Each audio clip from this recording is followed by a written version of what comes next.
The McGowan government is being warned to prepare for legal challenges over its no jab, no play crackdown. WA businesses will be tasked with policing the toughest measures in the country, banning the unvaccinated from hospitality venues to gyms. Joshua Dorr, the new mandate is already sparking confusion.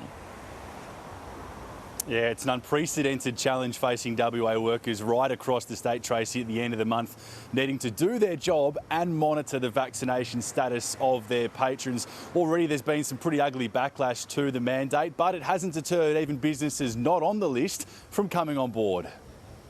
Fleur Bourne is taking matters into her own hands. We're close contact with our clients, so I see that as a high risk. Proof of vaccination is now required at her Mosman Park salon to keep customers safe. Pre and post cancer, vulnerable, elderly, my staff and obviously my clientele, wanting to protect everyone the best way I can. For a hairdresser not covered by the new mandate, it's a choice. But tens of thousands of other businesses across the state must lock out the unvaccinated from January 31. Things that they've never seen before, the country's never seen before, obligations to, to some degree, operate like quasi-policed. Quite clearly, it will be our small businesses and health practitioners who will be bearing the brunt of concerns regarding these rules. It's hoped the new Service WA app will make it easier for staff to check their visitors. Older people who don't like using mobile phone apps can always print out their certificate and make it easy.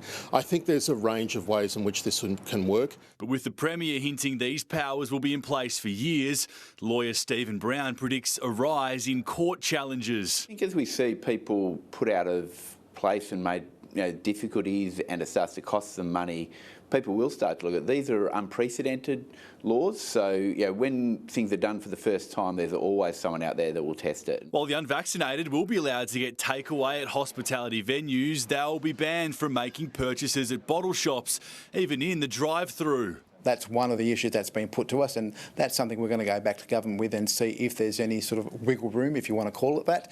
But at the moment, we're working with the government to ensure that there's a shared responsibility. Labor MP Emily Hamilton, the latest target of attacks from anti-vaxxers, her Joondalup office covered with swastikas, as business owners taking a stand are flooded with abusive calls. I was really shocked actually, because at the end of the day, I'm here to protect my clients, the community. But like people refusing to comply, these rules are going nowhere. For those that want to make it difficult, it'll be difficult. Joshua Dorr, 9 News.